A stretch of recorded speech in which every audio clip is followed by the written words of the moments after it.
With just 48 days to go until Election Day, you may be asking yourself, where in the world is Donald J. Trump? Is he campaigning in battleground states like Pennsylvania or Michigan or maybe Arizona? Nope.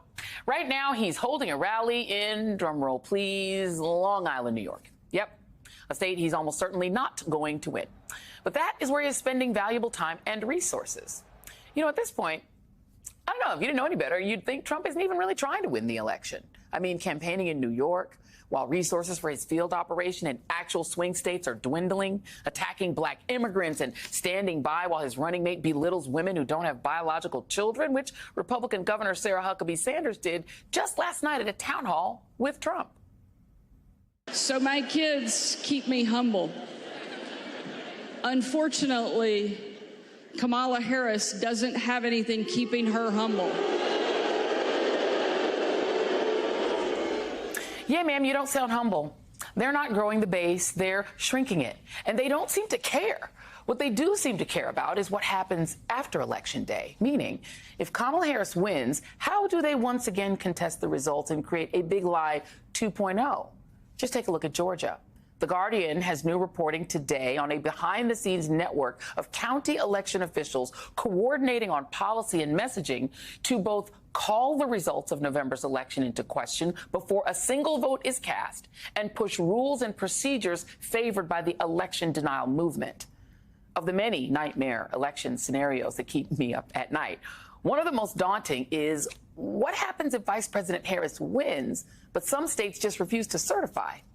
That could mean the election winds up in the hands of the Republican majority House of Representatives, or even with the Leonard Leo 6 on the Supreme Court, which means Trump could lose the election and still wind up as president.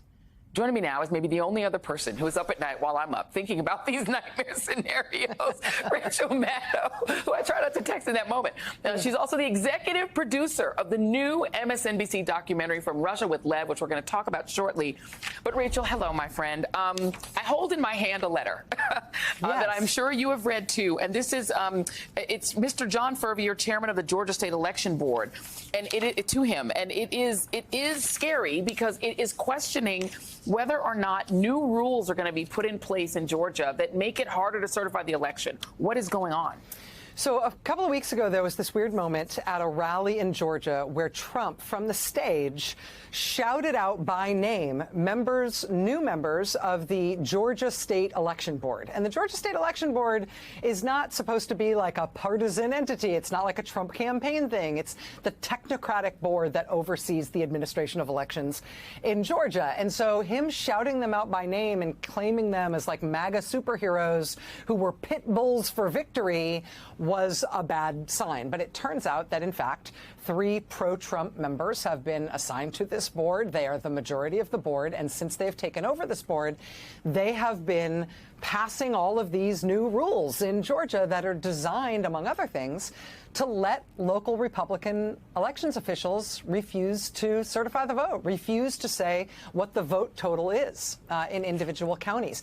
Republicans have been trying to refuse certification since 2020 in all of the swing states, in a bunch of states that aren't swing states, in more than 3 dozen instances. They've just refused to say, here was the vote total in our most recent election.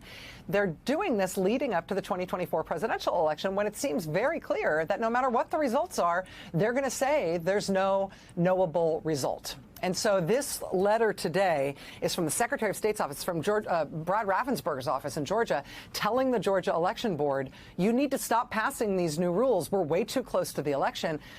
Joy, on Friday of this week, they're planning, according to this letter, to pass 11 new rules for the administration of the election. This is Raffensperger's office warning that it's way too close to the election for any of these new rules to go into effect and telling them not to do it. He actually calls what they're trying to do absurd. But there's no reason to think they're going to follow this advice. They are really intent on sort of technocratically scuttling the process of tallying the votes. And when you say soon, I mean, we're talking about Early voting starts, advanced voting starts October 15. So we're talking about in a matter of weeks, not November. We're talking about October voting. They're still trying to pass rules that will make it difficult to certify. This feels like it's not a 50-state problem.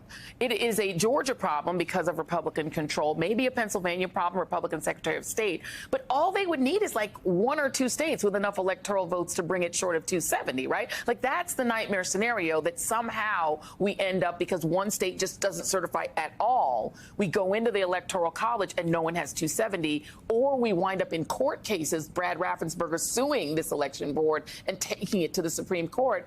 Either way, that's 2 out of 3 ways Trump loses the election and still could be president. I mean, potentially. It's a very unsettling scenario when you get into those nitty-gritty hypotheticals about how this might work.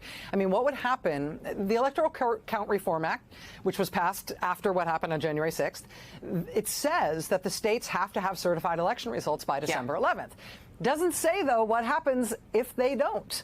And if part of the reason they don't is because it's tied up in courts and the courts can't be encouraged to meet those deadlines, the prospect arises in which a state like Georgia or some other state that tries this essentially doesn't forward its electoral votes to Washington. What would happen then, theoretically, is that the number of electoral votes you'd need to win the presidency would be reduced. It wouldn't be 270. It would be some smaller number. And theoretically, you could get there with you could get there even if you had not been able to get there had all the states' votes been counted. So, I mean, it's the worry that you have about the courts is the worry that I share, Joy, that this could be something where just delay, just obfuscation, just confusion, just muddying the waters could preclude a state from having a clear result by the time the country needs them to have a clear result. And they feel very confident in their chances once it gets into the courts. And I think that's ultimately the goal of what they're doing. Yeah, and the thing, the bottom line is, and it's something that you talk a lot about on the Maddow Show, and we talk about a lot about, and just in our little circle, is that you have a party that doesn't believe in winning power through elections. They don't believe fundamentally in democracy. They just believe in having power. And so that means there is no limit to what they'd be willing to do to get it. And they really don't care whether that means they won an election or not. That's immaterial to them. Well, yeah, I mean, when Trump won the Republican primary in 2016, he said it was rigged.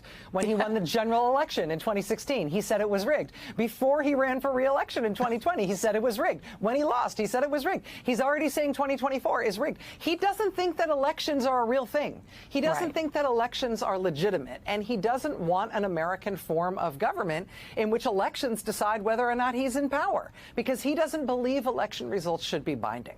And so that's what it boils down to. When people say democracy is on the ballot, that's what it is. Yeah. But the nuts and bolts way it plays out is with what is now a whole of Republican Party strategy to say, you know, we're likely not going to have any election results and we're going to have to figure this out some other way, either with the Republicans in Congress or the Republican-leaning courts. We're going to have them sort this out rather than the American people. That's the nuts and bolts way this thing gets worked out. This is why we say scaring is caring on this show. It's kind of our theme. We scare to care. We scare because we care. And look, there is a remedy for this. It's very, very high margin victories in these states. And that's very difficult to do in a very closely divided nation. But that's the answer, y'all. The answer is not to shrink from it. The answer is to vote. But don't go anywhere, because Rachel Maddow isn't going anywhere, because we are going to discuss her fascinating new documentary, From Russia with Lev, which is premiering on MSNBC this very Friday. And we will be right back to discuss.